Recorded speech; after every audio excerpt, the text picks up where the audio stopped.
Bendito Padre, te damos gracias esta noche porque nos permites acercarnos confiadamente al trono de la gracia, a conocer más de ti, Señor, a profundizar en tu palabra. Te damos gracias porque tienes siempre para nosotros cosas maravillosas. Vemos cómo tu voluntad se manifiesta aún en contra de todas las circunstancias, Señor, porque para eso tú eres el Rey de Reyes y el Señor de Señores, como lo eres en nuestra vida, y por eso estamos hoy aquí queriendo alabarte, darte gracias. Te entregamos este estudio, te pedimos que enriquezca nuestra vida, que nos anime, nos dé convicción, incremente nuestra fe, que obre en nosotros y nos edifique. Te lo pedimos y te lo rogamos por Cristo Jesús. Amén. Amén.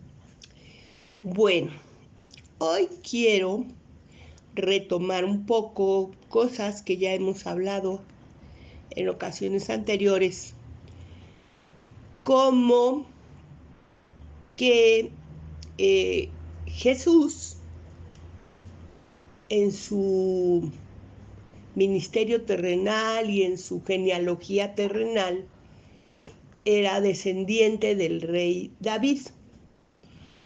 Decíamos que en sus tiempos había el rey Herodes, una dinastía de varios Herodes que reinaron en Israel, pero de manera impuesta por el Imperio Romano. No eran quienes les correspondía el título real. Y Jesús, vemos en Mateo 2:2 que cuando los reyes vienen buscándolo, los sabios, eran unos sabios que se supone que eran del oriente, posiblemente de lo que fue el reino del rey Nabucodonosor, donde Daniel habitó muchos años y fue un sabio de ese lugar, y posiblemente él fue el que avisó que en algún momento vendría el Hijo de Dios, el verdadero Rey de Israel, a reinar y a cumplir el plan que ya les habían profetizado muchos hombres de Dios. También vemos que el rey había llevado a Babilonia mucha de la riqueza que estaba en Jerusalén y en el templo, y que algo se regresó cuando se hizo la reconstrucción del templo por Esdras y Nehemías. Pero Daniel, al ser un hombre muy importante dentro de ese reino, hizo también mucha riqueza. Entonces se piensa, los estudiosos, que junto con las instrucciones él fue el que dejó riquezas para ese rey que vendría, que era el oro, el incienso y la mirra.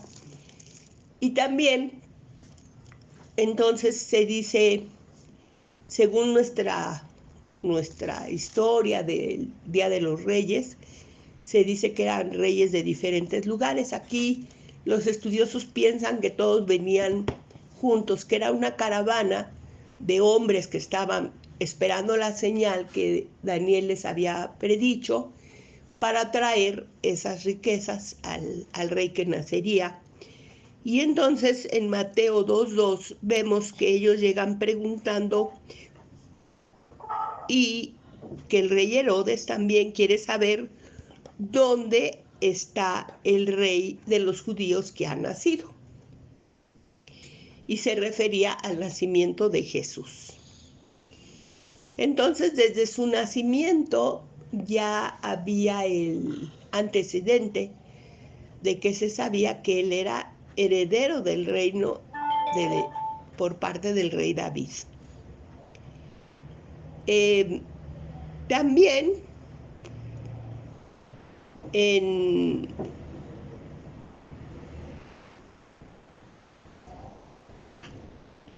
Mateo 27:37 se nos dice que cuando Jesús fue crucificado, se le puso un nombre. Un letrero por parte de Pilatos, donde decía: este es Jesús, Rey de los judíos, y lo decía en hebreo, en latín y en griego. También esto nos lo menciona Juan 19:19. Bueno, yo les voy a enviar ahorita una fotografía.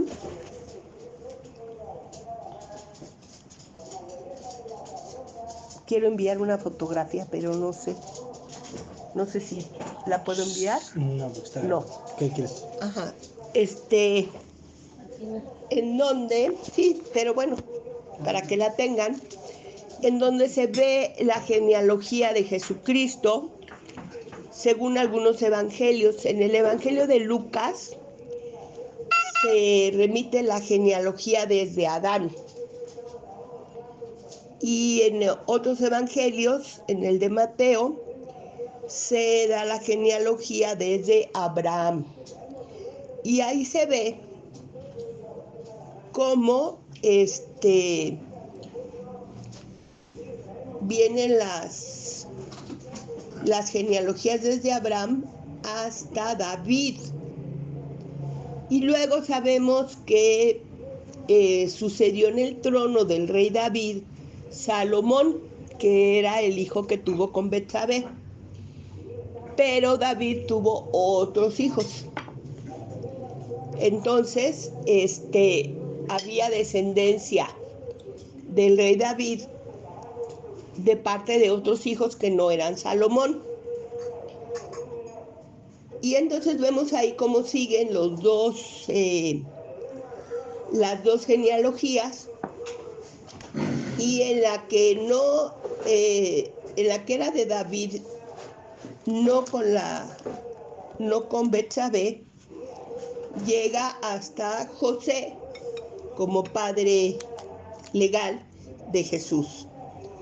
Y en la de el rey David con Betsabé, aparece al final, después de Jacob, José, marido de María, porque a esa genealogía pertenecía María. Y entonces eso era para que Jesús justificara que él era descendiente del rey David de manera legal, de manera sanguínea, por la descendencia de David con Betsabé, que fueron los que heredaron los reinos, y también por la genealogía, por la herencia de David con otra descendencia que no llegó a estar en el trono. Entonces, así Jesús era reconocido desde antes de nacer como rey de Israel, rey de los judíos. También cuando se le lleva a juicio en Mateo 27:11, lo interrogan y le preguntan: ¿eres tú rey de los judíos? Y él contesta: tú lo has dicho. O sea, confirmando que efectivamente él era el rey de los judíos. El conocido como Domingo de Ramos, donde todo el pueblo de Jerusalén lo recibe con palmas, dando alabanza a Hosana, el hijo de David. Ahí todo el pueblo de Israel lo reconoce como rey de Israel. Y entonces, cuando Poncio Pilato se ve realmente obligado a sentenciar a Jesús a la cruz, él decide que se ponga ese título sobre su cruz para que quede una evidencia y un testimonio. Todos más o menos sabemos eso. Y sabemos la mayoría de las representaciones que se hacen de la cruz, tiene el letrero en la parte superior y solamente le aparecen 4 letras. INRI, INRI. Y eso es porque lo escrito en latín forma un acrónimo. O sea, con las letras iniciales es lo que leemos. La I de Jesús, la N de Nazarenus, la R de Rex, que quiere decir rey, y la I de Ideuborum. Ideubeorum. Y entonces con esas iniciales se crea ese acrónimo de INRI. También posteriormente les voy a hacer llegar una descarga donde viene esa madera que se colocó con los escritos, ándale, esa, con los escritos en latín, en griego, que está muy difícil, no lo puedo yo leer, y en hebreo, que tampoco lo puedo leer, pero donde vemos la manifestación de Dios aún en las cosas que escapan de los deseos de los seres humanos. Porque cuando los religiosos del Sanedrín que llevaron a Jesús a la cruz, porque estaban en contra de él, porque él se decía hijo de Dios, porque él se decía, pues principalmente el que se nombrara a él hijo de Dios, hijo del hombre, que era otro título que un profeta le daba también al hijo de Dios. Y también habíamos dicho que cada vez que él decía yo soy el camino, él usaba el término Yahweh, que es el nombre de Dios, ¿sí? Entonces, para ellos todos esos hechos eran de blasfemia y por eso fue que lo llevaron a la cruz. Y entonces, cuando ellos ven el letrero que colocan en esa cruz sobre la cabeza de Jesús, en el hebreo están escritas 4 palabras que nosotros ya estudiamos la vez pasada, bueno, en varias veces lo hemos mencionado, pero una de las veces anteriores ya lo vimos más profundamente, cómo se lee de derecha a izquierda.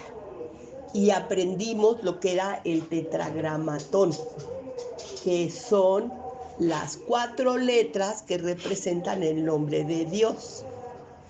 Y veíamos que era Yod, Hei, Vav, Hei. ¿Sí? Cuando tengan ustedes oportunidad de ver esa ilustración, van a ver todo el letrero escrito en hebreo que dice lo mismo. Este es Jesús, Rey de los judíos.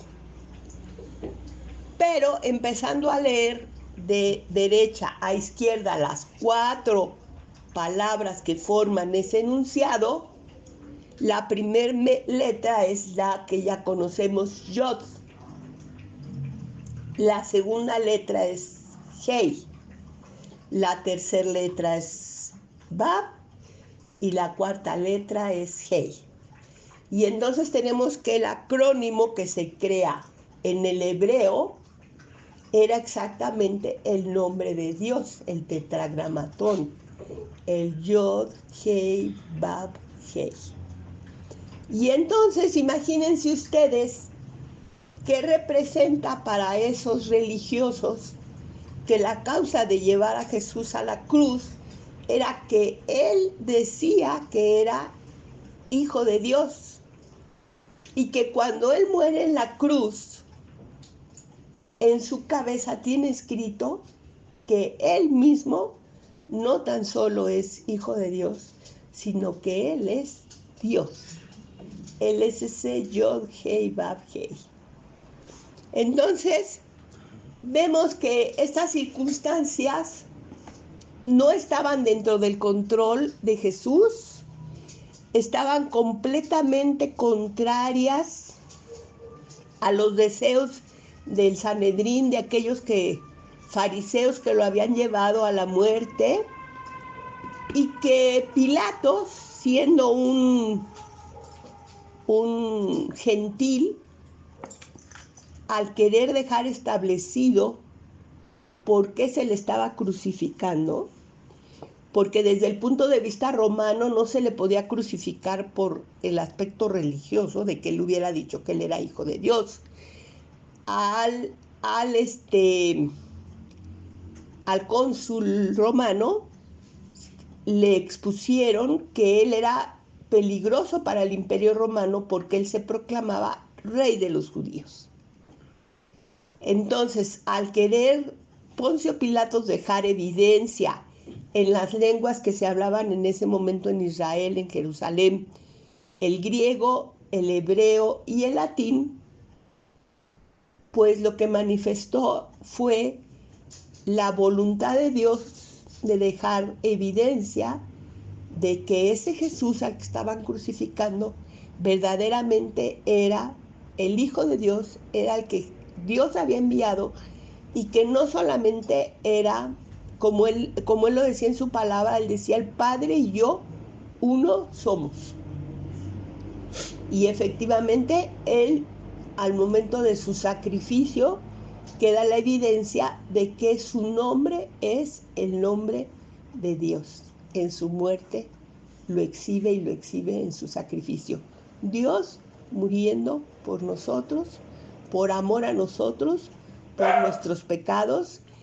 Y estas cosas a mí me interesó mucho compartírselas hoy, porque son de esas cosas que parecen detalles insignificantes, en los cuales no nos detenemos muchas veces, pero que traen manifestaciones profundas de la autoridad, el poder, el interés de Dios de dejar hasta los más mínimos detalles para que nosotros nos demos cuenta de que todo ha sido el cumplimiento de su plan perfecto.